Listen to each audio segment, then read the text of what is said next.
Olá a todos, meu nome é Eduardo, sejam bem-vindos ao canal do Professor Estrada. Estamos aí continuando com o nosso curso de Matemática Básica, estamos na aula 48, dia 26 de setembro de 2017. Pessoal, hoje nós vamos ver os números reais. Antes de mais nada, pessoal, gostaria de dar um comunicado aqui para vocês. Esse canal, pessoal, nós estamos com vídeos diários de uma aula por dia, né, como vocês bem sabem aí. Essa semana eu não postei a aula de ontem, estou postando hoje e vou sempre manter a regularidade de uma aula por dia, exceto nos feriados aí que eu acabo não postando uma aula, tá? Mas uma vez por semana, pessoal, eu gostaria de fixar com vocês aqui uma live semanal. E esta live vai ser para tirar dúvidas de matemática, dúvidas tanto das aulas que nós trabalhamos naquela semana, quanto dúvidas diversas que vocês tenham aí sobre matemática. Vamos estipular a princípio que será às quartas-feiras. Por que eu estipulei na quarta-feira? Porque quarta-feira é exatamente a metade da semana. E pessoal, o horário que eu tenho disponibilidade para essa live é na quarta-feira, por volta das 5 horas da tarde. Né?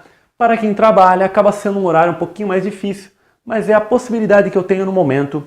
À medida que o canal for tomando uma dimensão maior, nós podemos replanejar este horário de live, num horário que possa atender de maneira melhor aí a todos os membros do canal. Por volta das 5 horas, porque esse horário pode variar, pode ser um pouco antes, um pouco depois, mas vocês teriam que ficar de olho nisso aí. Eventualmente, se houver alguma quarta-feira que eu não possa fazer a live, então eu vou soltar o vídeo normal. Infelizmente, pessoal, dentro da minha possibilidade, é o que eu estou podendo oferecer para vocês neste momento. Como eu falei, à medida que o canal for crescendo, ter mais inscritos, os vídeos começarem a ter uma aceitação maior, então nós vamos mudando isso aí, vamos atendendo de uma maneira melhor. Inclusive nós podemos até postar um vídeo diário e fazer a live também naquele mesmo dia, mas isso tudo à medida que o canal tiver um volume maior, né, de participação aí. Então eu não preciso nem dizer para vocês compartilharem o canal, curtirem os vídeos, se inscreverem, porque é isso que vai ajudar o canal a crescer, e com esse crescimento vocês também eu vou ser ajudado e vocês vão ser cada vez melhor ajudados. Afinal de contas, pessoal, é a possibilidade que vocês têm de ter aulas de matemática de uma maneira no conforto da sua casa e sem um custo adicional aí. Vamos então ver os números reais. Então nós vimos aí os conjuntos numéricos nas aulas anteriores. Então nós fomos vendo aí todos os conjuntos, começamos com os naturais, depois os inteiros, depois os racionais. Ontem nós vimos os irracionais e hoje nós vemos os números reais, que são os números que englobam aí tanto os números racionais como os irracionais, ou seja, aqueles números que podem ser escritos na forma de uma fração, que nós vimos que são exatamente as dízimas periódicas, e aqueles que não podem ser escritos numa forma de fração, que são os irracionais, que são as dízimas não periódicas. Tá?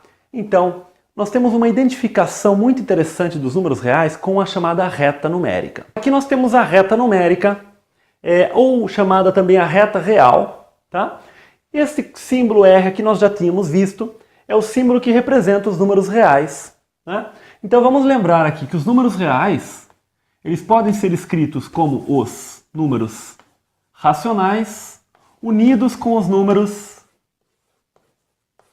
irracionais. É claro que se um número é racional, então ele não é irracional. E se ele é irracional, então ele não é racional. Então, esta união aqui é uma união de conjuntos disjuntos. Ou seja, um elemento desse conjunto não pertence àquele e o daquele não pertence a esse. Então, se nós temos aqui o conjunto dos números reais, é como se eles estivessem divididos em dois aqui. Então, nós temos aqui os racionais e os irracionais. Ou seja, esses conjuntos são disjuntos, não existe uma intersecção entre eles, a intersecção é vazia.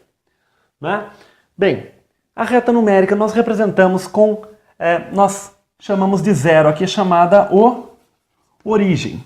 E geralmente nós convencionamos que a direita é o sentido positivo, a orientação positiva, e a esquerda a orientação negativa. Isso é uma mera convenção, mas é uma convenção que não vem à toa, afinal de contas nós escrevemos da esquerda para a direita, nós lemos da esquerda para a direita, então da esquerda para a direita sempre nos parece que é um sentido mais positivo aí, mas não deixa de ser uma convenção. Então nós temos positivo à direita, negativo à esquerda. E dentro dessa reta nós temos os vários números. Então se nós nos restringimos aos números naturais, nós temos aqui o 0, o 1, o 2, o 3, o 4 e assim por diante. Eu fiz até o 4 aqui, mas eu poderia ter prolongado essa reta e feito os outros números naturais. Se eu pensar também nos números inteiros, que seriam os naturais, unidos com os naturais, digamos assim, negativos, né? Nós teríamos aqui também o menos 1, o menos 2, o menos 3 e assim por diante. Então nós temos os números inteiros aqui. Se nós pensarmos nas frações, nós temos ainda as frações. Lembrando que todos os números inteiros são também frações, basta enxergar como denominador 1. Mas aqui nós temos, por exemplo, a fração... Vou colocar alguns exemplos apenas. Fração meio, 8 terços, tá? Fração 8 terços. Aqui, por exemplo, nós podemos ter uma fração negativa, que seria a fração menos 4 terços, tá? Menos 4 terços. Para ter uma ideia de onde se localiza essa fração, pessoal, mentalmente eu estou pensando na representação decimal, né? Então eu estou pensando aqui, por exemplo, que meio, a representação decimal dele é 0,5. Então, como é 0,5, então ele está exatamente na metade aqui entre 0 e 1. 8 terços, se nós fizermos a conta, né? Isto vai dar a representação decimal 2,66 aproximadamente, tá? Então, quer dizer, ele está mais próximo do 3 do que do 2. Então, por isso eu representei ele mais da metade para a direita, né? O menos 4 terços, também, ele, na verdade, a representação aqui seria menos 1,33, uma dízima periódica, na verdade, né? Então ele está aqui mais próximo do menos 1 do que do menos 2. Quer dizer, então todas as frações também nós conseguimos colocar na reta aí. Mas o grande detalhe aqui é que se nós imaginarmos a reta ou com todas as frações, pensamos assim, né, que são os números racionais, elas não preenchem toda a reta. Ainda restam alguns buracos, mas esses buracos, pessoal, nem o microscópio mais potente seria capaz de identificar onde estão esses buracos, tá? Porque são buracos realmente um nível microscópico matemático, digamos assim. Esses buracos existem e esses buracos são preenchidos pelos números irracionais, né? Nós podemos tanto pensar nos racionais como os buracos sendo preenchidos pelos irracionais, como também podemos pensar na reta preenchida pelos números irracionais e os buracos sendo preenchidos aí pelos números racionais, né? Então, os racionais preenchem os irracionais, ou então podemos pensar que os irracionais preenchem os racionais, tá? Seria até mais coerente pensar nos racionais preenchendo os irracionais, porque eu cheguei a comentar com vocês que os irracionais são de uma quantidade infinita maior do que os números racionais, né? Mas enfim, então nós temos aqui todos os números irracionais também. Vou dar como exemplo de irracionais aqui, nós temos a raiz quadrada de 2, né? Raiz quadrada de 2, está aqui. O π, né? Ele é um pouquinho maior do que 3, então aqui está o π, né? Aqui estaria menos raiz quadrada de 5, né? Então esses números seriam os irracionais. Então quando nós juntamos na reta os números racionais e os números irracionais, aí sim nós preenchemos toda a reta. E aí nós podemos pensar que a reta está totalmente preenchida, aí ela é uma linha contínua, tá? Até o conceito de continuidade, que aparece em estudos mais avançados, é exatamente essa ideia, de não ter nenhum buraco aí entre um número e outro, né? Quer dizer, existe uma continuidade entre os números. E essa continuidade, ela é tão interessante, pessoal, que quando nós pegamos aqui o conjunto dos números reais na forma de diagrama, e nós pegarmos um número real arbitrário x, esse número real arbitrário x, ele vai ter uma representação na reta. Eu representei aqui o valor x, tá? Então, e esta relação ela vai e volta, ou seja, dado um número real, eu consigo encontrar um ponto da reta que representa aquele número real. E dado um ponto da reta, eu consigo encontrar um número real correspondente àquele ponto. Para entender os números reais de uma maneira mais profunda, pessoal, existe uma coisa mais avançada que se chama que é a ideia de cortes de Dedekind, né? Dedekind foi um matemático, então ele teve a maneira como ele construiu realmente os números reais foi através dos chamados cortes de Dedekind, né? Cortes de Dedekind porque levou o nome dele porque ele teve essa ideia de fazer esses cortes, né? Mas isso realmente é um assunto um pouquinho mais complicado. Se vocês quiserem, tiverem interesse nisso, nós podemos fazer outras playlists futuras envolvendo esse assunto que é um pouquinho mais avançado, tá? O ensino é um assunto mais para o ensino superior, né? Mas se você tiver interesse, deixe nos comentários que nós podemos trabalhar isso aí, tá? Mas a ideia central que vocês têm que ter aqui é esta, né? Que os números racionais unidos com os irracionais preenchem toda a reta e que existe uma identificação perfeita, uma relação de ida e volta, né? Nós chamamos em matemática disso uma relação biunívoca, que seria o seguinte, que dado um número real, nós conseguimos achar um ponto da reta correspondente àquele número. E dado um ponto da reta, nós conseguimos achar um número real correspondente àquele número. Uma vez trabalhado esse conceito da reta, pessoal, eu vou falar alguns fatos aqui envolvendo tanto números naturais, como inteiros, como racionais e agora como reais. E esses fatos vão ser interessantes para a gente entender ainda melhor esses números, né? Porque quanto mais nós falamos fatos aí sobre os números, melhor nós vamos ampliando nossa compreensão sobre eles. Os fatos que eu gostaria de comentar com vocês, esses fatos eles têm a ver com a própria evolução dos conjuntos numéricos e o porquê dessa evolução, tá? Então, se nós tomamos aqui dois números naturais, então se m e n são números naturais, então a soma, o produto e a potência, ou seja, um número elevado ao outro, continua sendo um número natural, tá? Só para este caso aqui, pessoal, para este caso aqui, nós teríamos que ter o m mais n diferente de zero, tá? Por que nós temos que ter, nesse caso, o m mais n diferente de zero? Porque se o m mais n for igual a zero, como o m e o n são naturais, aí nós teríamos o m e o n iguais a zero. E nós vimos que zero elevado a zero nós não definimos, né? Então, quando a gente coloca m mais n diferente de zero, a gente está, na verdade, impondo que o m e o n não podem ser simultaneamente iguais a zero. Então, a potência é sempre um número natural. Vamos dar exemplos aqui para vocês entenderem, né? Por exemplo, se o m for 2, por exemplo, e o n for 3, né? Então, nós temos aqui 2 mais 3, que é 5. 2 vezes 3, que é 6. E 2 ao cubo, que é 8.